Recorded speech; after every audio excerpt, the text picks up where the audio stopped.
Cosmetics have been at the core of modern game monetization ever since Valve introduced the hat in Team Fortress 2.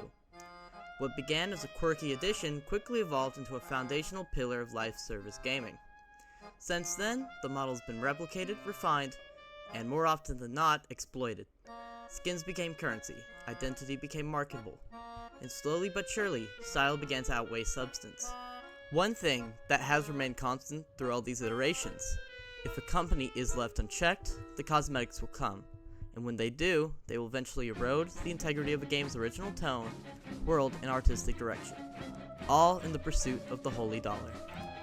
This trend has come to head with Call of Duty Black Ops 6, which proudly offers crossover bundles featuring American Dad and Beavis and Butthead. Nothing quite says gritty post-Cold War espionage like cartoon sitcom characters dancing through scorched battlefields. And if you want everything, that'll be the low price of $80. I'm not here to say cosmetics are inherently evil. I mean, hell, I own plenty of overpriced pixels myself. But when a franchise wants praise for its hyper-realism and emotionally resonant storytelling, as of at least 2019, starts using cartoon characters as marketing tools, you really have to wonder, where did the soul go? Modern Warfare 2019 remains my favorite entry in the series precisely because it understood tone.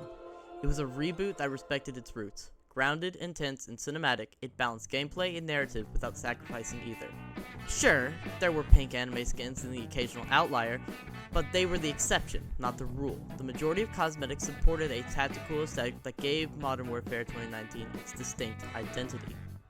Since Vanguard, Activision has been chasing Fortnite's crossover gold rush. But here's the truth. When your game is built on a foundation of realism and intensity, injecting Godzilla, the Terminator, and Attack on Titan doesn't enhance the experience, it undermines it.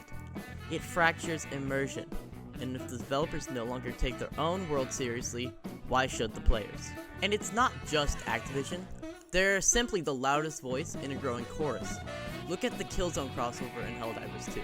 You're bringing in the Hellgas, space fascists, let's not sugarcoat this, into a game whose entire presence is satire about authoritarianism. Sure, the second half of the bundle was free. Sure, it wasn't the worst implementation ever. But that doesn't really change the fact that the Hellgas were never subtle. They were fascist. Helldivers 2, on the other hand, is satire. It mocks fascism. It mocks propaganda. It mocks blind obedience. When you import a faction like the Hellgas without acknowledging or challenging their legacy, you blur a line that Helldivers was intentionally playing with.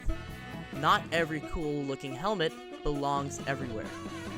Crossovers aren't inherently bad, but when they're done without care or context, they become disasters waiting to happen.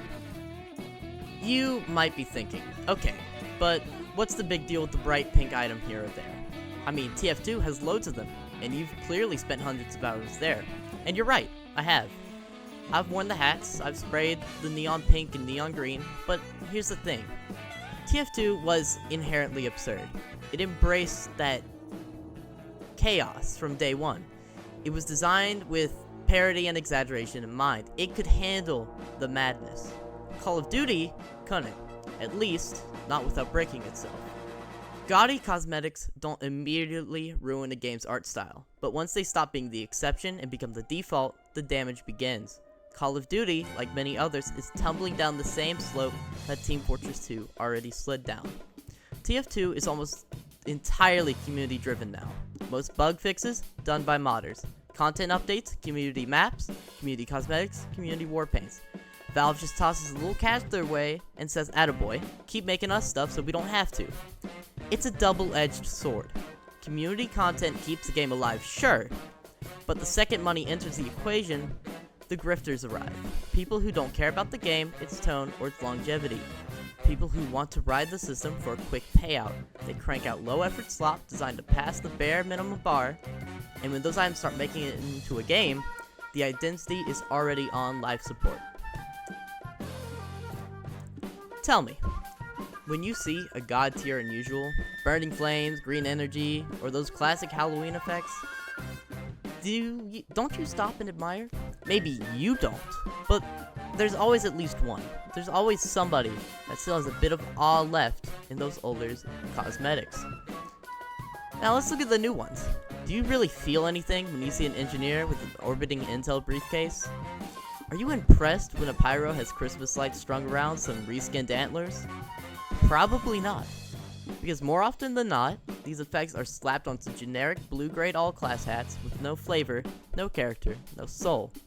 These aren't passion projects, these are cash grabs, holiday leftovers, Reddit memes repackaged into marketplace fodder.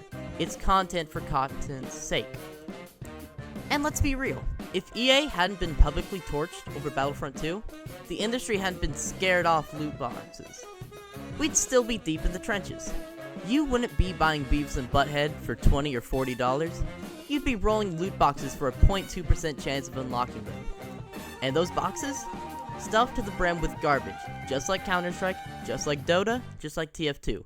Junk tier cosmetics filling the drop table so your odds get worse, your wallet gets lighter, and your inventory gets cluttered with trash. These are the same cosmetics and filler items that turned once grounded, well-crafted worlds into chaotic slot-fueled circuses. And what sits at the top of this trash heap? Another low-effort crossover. Not made out of love, not made for fans, made to get people talking, made to drive hype, made to bait the next round of sales. Everybody wants to feel unique. Everybody wants that flashy item that sets them apart. But the more you feed that desire, the more you're telling these companies it's okay to bleed your games dry. You're not just paying for cosmetics, you're giving them permission to gut the soul of the experience in exchange for shiny pixels. So yeah, equip the crossovers, wear the clown suits, rock your neon green hats. If that makes you happy, that's your call. But remember this the next time a new bundle drops with a countdown and a guilt trip. Does your money go towards supporting the game, or the machine tearing it apart? Because the money doesn't lie. If no one bought these skins, they wouldn't keep making them. So if you're fine watching your favorite games get gutted by corporations chasing infinite growth, go ahead. Drop $20 on Beavis and Butthead. Snatch up that community crate. But don't act surprised when the next thing they hand you is even worse. Because they already know you'll buy it. That's the business. And we're just the little slop piggies keeping the trout full.